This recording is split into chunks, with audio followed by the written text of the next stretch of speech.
అలాగే వైజాగ్ చుట్టుపక్కల తమరు చేసేవన్నీ మాకు తెలుసు. కాబట్టి జాగ్రత్తగా ఉండు, రోజులు అనేవి అన్నీ నీ వైపే ఉండవు. అట్టా తిరిగి మళ్ళీ ఇటు వచ్చే రోజు ఖచ్చితంగా నువ్వు అన్నిటికీ సిద్ధపడి ఉండు. అట్లాగే మీరు చెప్పినట్టు జైలుకి వీటికి ప్రిపేర్డ్గానే ఉండండి. మరి మీరు ధైర్యంగా ఉంటారు కదా, మేము పిరికి వాళ్ళం కదా. కాబట్టి మీకు ఒకటే చెప్తున్నా, రాజకీయాలు చేయదలుచుకుంటే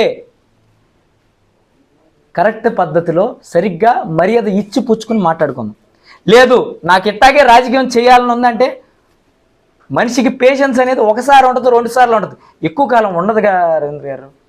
ఇది ఆలోచించి వయసుకి తగినట్టుగా మర్డర్ కేసు ముద్దాయిగా కాకుండా ఒక రాష్ట్ర మంత్రిగా మాట్లాడమని, మచిలీపట్నం కోసం ఏమన్నా చేసి నేను ఇది చేశానని చెప్పుకోమని, అంతేగాని బయట పార్టీ వాళ్ళు బయట నాయకులు చేసినవన్నీ నేను చేశానని చెప్పుకోవాలి. అదే బాద్షా సినిమా ఒకటి ఉంటుంది, ఒక కుర్చీ ఒకటి ఉంటుంది, బ్రహ్మానందం గారిని కూర్చోబెడతారు. దాంట్లో అక్కడ ఆ కూర్చున్న కాడి నుంచి ఏదైనా ఇదంతా మన లోకంలాగా మారిపోద్ది అన్నట్టు, నువ్వు ఆ కుర్చీలో కూర్చోగానే ఈ లోకం అంతా నా లోకంలో మారిపోయింది అన్నట్టుగా కూర్చుని ఈ పోర్టు నేను కట్టాను, ఈ మెడికల్ కాలేజీ నా కళ, అన్నీ కలగంటమే. మనం ఆచరణ ఇంకోళ్ళు చేయడం.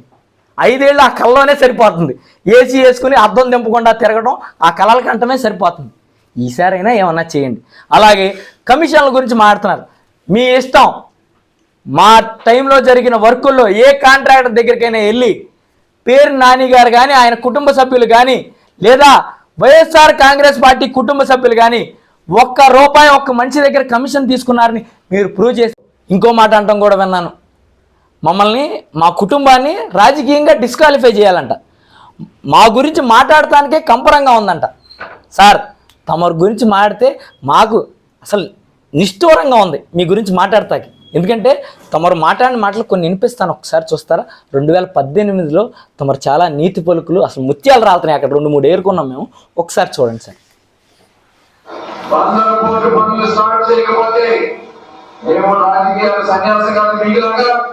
రేపు ఎన్నికల పోటీ చెయ్యం అని ఏదైనా చెప్పారో దానికి నేను కూడా కట్టుబడినా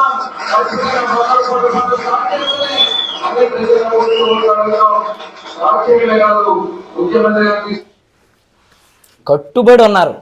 2018లో చెప్పారు, విన్నారు కదా. బందరు పోర్టు పనులు మొదలవకపోతే పోటీనే చేయను కట్టుబడి ఉన్నారు.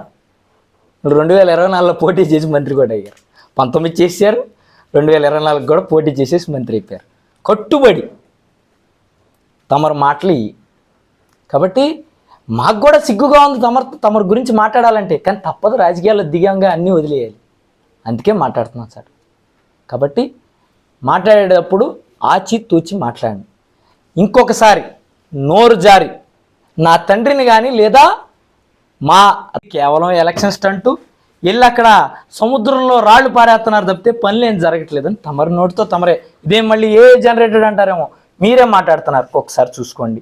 లేకపోతే మీకు తెలిసిన ఛానల్, మీరు మంత్రిగా ఉన్నారు, 5 నిమిషాల్లో తెప్పించుకో, మాలాంటి సామాన్యుడే తెప్పించుకున్నారంటే 5 నిమిషాల్లో మీ వీడియోలు మీరే తెప్పించుకోవచ్చు. అలాగే తర్వాత తమరేం మాడుతున్నారు, ఎలక్షన్ గెలవంగానే తమరు పోర్టు విజిటింగ్కి వెళ్ళినాక ఏం మాడుతున్నారు, 37% పనులు అయిపోయినాయి. ఏదైతే మీరు సముద్రంలో రాళ్ళు పోసారన్నారు చూడండి, ఆ రాళ్ళు పోసిన చోటే నుంచుని తమరు నార్త్ బ్రేక్ వాటర్ అయిపోయింది, సౌత్ బ్రేక్ వాటర్ అయిపోయింది, పైలింగ్ వర్కులు జరుగుతున్నాయి అని చెప్తున్నారు. అంటే ఎంత నిస్సిగ్గుగా తమ రాజకీయాలు చేస్తున్నారు అన్నదానికి నేను కాదండి సాక్ష్యం, తమరే సాక్ష్యం. తమరు మాట్లాడింది వీడియోనే ప్లే చేశాను, నేనేం మాట్లాడలేదు. అలాగే పోర్టు గురించి ఇది చూపించా. మెడికల్ కాలేజ్ తమర కళ. మెడికల్ కాలేజ్ కోసం 2014 నుంచి 19 వరకు తమరు తీసుకున్న ఒక్క స్టెప్ అయినా మరి చూపించగలరు? మెడికల్ కాలేజ్ మీ కళ, ఇంత నిస్సిగ్గుగా నా అబద్ధాలు.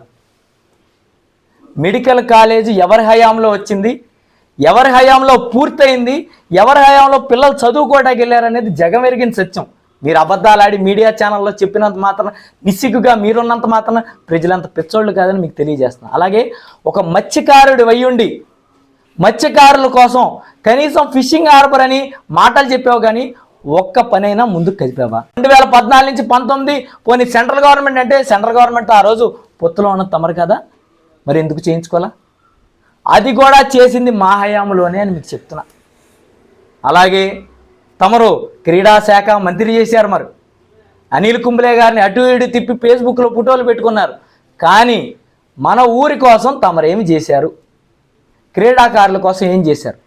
మేము మా హయాంలో ఇండోర్ స్టేడియం కట్టాం, బాస్కెట్బాల్ కోర్టులు ఏర్పాటు చేశాం, టెన్నిస్ కోర్టులు కూడా పనులు జరుగుతుంటే తమరు ఆపడం జరిగింది. వీటిని మేము కట్టామనే నెపంతో కనీసం తాళాలు కూడా తెరవకుండా ఉంచిన ఘనత తమరిది. స్విమ్మింగ్ పూల్ ఏరియా దగ్గర జిమ్ శాంక్షన్ చేసి ఇప్పుడు ప్రస్తుతం అందరూ అక్కడ జిమ్ వాడుకుంటున్నారంటే అది కూడా వచ్చింది మా హయాంలోనే. తమరు క్రీడాశాఖ మంత్రి సార్, అప్పుడు తమరేం చేయలేదు, అన్నీ మీరు చేశానని చెప్తున్నారు. అలాగే ఇవన్నీ కాకుండా తమరేం చెప్తున్నారంటే అసలు పేరు నాని గారు కానీ పేరుని కుటుంబం కానీ అసలు బందరికి చేసింది ఏంటి అంటున్నారు. తమరికి తెలిసి ఉండకపోవచ్చు, పేరుని కృష్ణమూర్తి గారు అనే ఆయన బందరు మున్సిపాలిటీ వాటర్ సప్లై కోసం తరగటూరు దగ్గర ల్యాండ్ కొని తమరు అప్పుడప్పుడు వీడియోలు తీసుకుంటూ ఉంటారు కదా తరగటూరు వెళ్ళి, అది ఎవరు ఏర్పాటు చేశారని మన మాంగారిని బతుకున్నప్పుడు అడగలేదేమో మీరు? ఎవరినైనా మీ పక్కన వాళ్ళని ఎవరిని అడిగినా పేరుని కృష్ణమూర్తి గారు చేశారనేది ఎవరైనా తెలిసిన సత్యం. అలాగే నార్త్ సౌత్ మండలాల్లో వాటర్ సప్లై ఏర్పాటు చేసిన ఘనత కూడా మాదే. లేదు తమరు చేశారని ఉంటే దానికి ఏమైనా సాక్ష్యాలు ఉంటే తమరు ప్రెస్ మీట్ పెట్టి తమరు ప్రెస్ మీట్గా మాట్లాడండి. అయ్యో కులరేంద్ర గారే చేశారు, మేము అబద్ధాలు ఆడాం, మేము తప్పు చేసామని మేము ఒప్పుకుంటాం మళ్ళీ ప్రెస్ మీట్ పెట్టి. తమరు ఏమీ చేయకుండా ఏదో చేశానని మాట్లాడతాం. అలాగే పేరు నాని గారు ఇవి కాకుండా తమని కొన్ని క్వశ్చన్లు అడిగారు. ఏంటి, మీకు కమిషన్లు ఎక్కడెక్కడి నుంచి వస్తున్నాయి? అలాగే మన మెగా సంస్థ వాళ్ళతో ఈ బీచ్ ఫెస్టివల్ నెపంతో జనాలందరిని అటు తరలిచ్చి మార్కెట్లో మన బిల్డింగ్కి స్లాబ్ వేయించుకోవటం వాస్తవమా కాదా అని అడిగారు. దాని గురించి ఎక్కడ మాట్లాడలేదు. మరి ఎందుకు మాట్లాడలేదు సార్? లేదంటే మెగా వాళ్ళు కట్టలేదు, మెగా వాళ్ళతో కూర్చోబెట్టి వీళ్ళు మాకేం ఇవ్వలేదని చెప్పొచ్చు కదా సార్. చెప్పలేదు కదా తమరు, మరి అది ప్రూవ్ చేసుకోవాలి కదా. అయ్యేం మాట్లాడేది లేదు, ఏదో ఒకటి అనేయాలి. ఇంకోటి, తమరు మాట్లాడేది చాలా సభ్యతగా మాట్లాడడం నేర్చుకోండి. నాకంటే వయసులో పెద్దోళ్ళు, నాకు మీకంటే ఎక్కువ బూతులు వచ్చు సార్. కానీ మనం నాయకుడి స్థానంలో ఉంటున్నాం, జనాలకు ఒక ఎగ్జాంపుల్ అయ్యే దిశగా మనం మాట్లాడాలి. మీరు నోటికొచ్చినట్టు, నీకంటే వయసులో పెద్ద ఆయన్ని, నా తండ్రిని నోటికొచ్చినట్టు మీరు మాట్లాడటం జరిగింది. 5 నిమిషాలు మిమ్మల్ని మాట్లాడాలంటే ప్రెస్ ముందు. కానీ నా తండ్రి నాకు సంస్కారం నేర్పారు, పెద్దవాళ్ళని గౌరవించడం.